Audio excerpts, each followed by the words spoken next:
ಭಾರತೀಯ ಸಂತ ಮಹಾಪರಿಷತ್ತು ಮೂಡುಬಿದ್ರಿ ವಲಯ ಈ ಬಾರಿ ಇಡೀ ಭಾರತದ ವಿವಿಧ ಭಾಗಗಳಲ್ಲಿ ಸಂತ ಜಾಗೃತಿಯ ಕಾರ್ಯಕ್ರಮವನ್ನು ಹಮ್ಮಿಕೊಂಡಿದೆ. ಅದೇ ಪ್ರಕಾರವಾಗಿ ನಮ್ಮ ಕರಾವಳಿ ಭಾಗಕ್ಕೆ ಸಂತ ಮಹಾಪರಿಷತ್ತು ಒಪ್ಪಿಗೆಯನ್ನು ಸೂಚಿಸಿದ ಪ್ರಕಾರವಾಗಿ ಇಲ್ಲಿಯ ಸುತ್ತಮುತ್ತಲಿನ ಅನೇಕ ಮಠಮಾನ್ಯಗಳು ಸಹಸ್ರಾರು ವರ್ಷಗಳಿಂದ ನೂರಾರು ವರ್ಷಗಳಿಂದ ತಮ್ಮದೇ ಆದ ಧಾರ್ಮಿಕ, ಸಾಮಾಜಿಕ, ಸಾಂಸ್ಕೃತಿಕ ಜಾಗೃತಿಯನ್ನು ಮಾಡುತ್ತಾ ಇನ್ನೊಬ್ಬರ ದುಃಖವನ್ನು ದೂರ ಮಾಡುವಂಥ ಕೆಲಸದಲ್ಲಿ ತತ್ಪರವಾಗಿದೆ.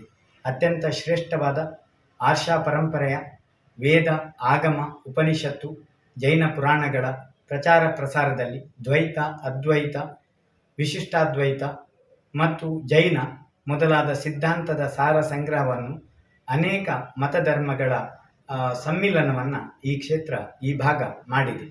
ಸಮನ್ವಯತೆಗೆ ದೊಡ್ಡ ಹೆಸರು ಕರಾವಳಿಯ ಭಾಗ.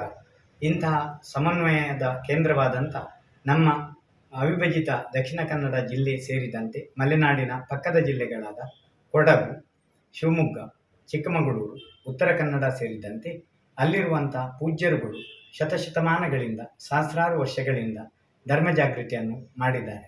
ಆದರೆ ಸಂತರು ಒಂದೆಡೆ ಕುಳಿತು ಅವರವರ ಸಂಪ್ರದಾಯ, ತತ್ವ, ಸಿದ್ಧಾಂತದ ಚಿಂತನ ಮಂಥನ ಮಾಡತಕ್ಕಂಥ ಅವಕಾಶಗಳು ತುಂಬ ಕಡಿಮೆ ಸಿಕ್ಕಿವೆ. ಅಂಥ ಅವಕಾಶಗಳನ್ನು ನಾವು ವಂಚಿತರಾಗಿದ್ದೇವೆ. ನಾವೆಲ್ಲರೂ ಸೇರಿ ರಾಷ್ಟ್ರ ಪ್ರೇಮ, ಧರ್ಮ ಸಾಮರಸ್ಯ, ಧರ್ಮ ಜಾಗೃತಿಯನ್ನು ಮಾಡುವ ಉಪಾಯ ಹೇಗೆ ಅನ್ನುವುದನ್ನು ಕುಳಿತು ಚರ್ಚಿಸತಕ್ಕದ್ದು ಅನ್ನುವ ಅಭಿಪ್ರಾಯಕ್ಕೆ ಬಂದ ಮೇರೆಗೆ ಇವತ್ತು ಇಂಥ ಒಂದು ಸಂತ ಸಮಾವೇಶವನ್ನು ನಡೆಸ್ತಾ ಇದ್ದೇವೆ. ಈ ಸನಾತನ ಧರ್ಮಕ್ಕೆ ಅನಂತ ಕಾಲದ ವರ್ಷದ ಒಂದು ದೊಡ್ಡ ಇತಿಹಾಸ ಇದೆ. ಇದು ಹೇಗೆ ವೃತ್ತಾಕಾರಕ್ಕೆ ಆದಿಯೂ ಇಲ್ಲವೋ ಅಂತ್ಯವೂ ಇಲ್ಲವೋ ಅಂಥ ವೃತ್ತಾಕಾರವನ್ನು ನಾವು ಅಂತ್ಯ ಆದಿಯನ್ನು ಗುರುತಿಸಲಾರೆವು. ಹಾಗೆ ಸನಾತನ ಪರಂಪರೆಗೆ ಆದಿಯೂ ಇಲ್ಲ, ಅಂತ್ಯವೂ ಇಲ್ಲ. ಅಂಥ ಒಂದು ಶ್ರೇಷ್ಠ ಪರಂಪರೆ.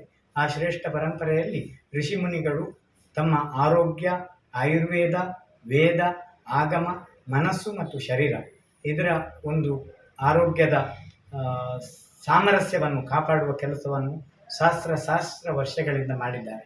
ಅಂಥ ಸೂಕ್ಷ್ಮ ವಿಚಾರಗಳನ್ನು ನಾವು ಇವತ್ತು ತಿಳಿಯದೆ ಅನಾರೋಗ್ಯ ಪೀಡಿತರಾಗಿದ್ದೇವೆ.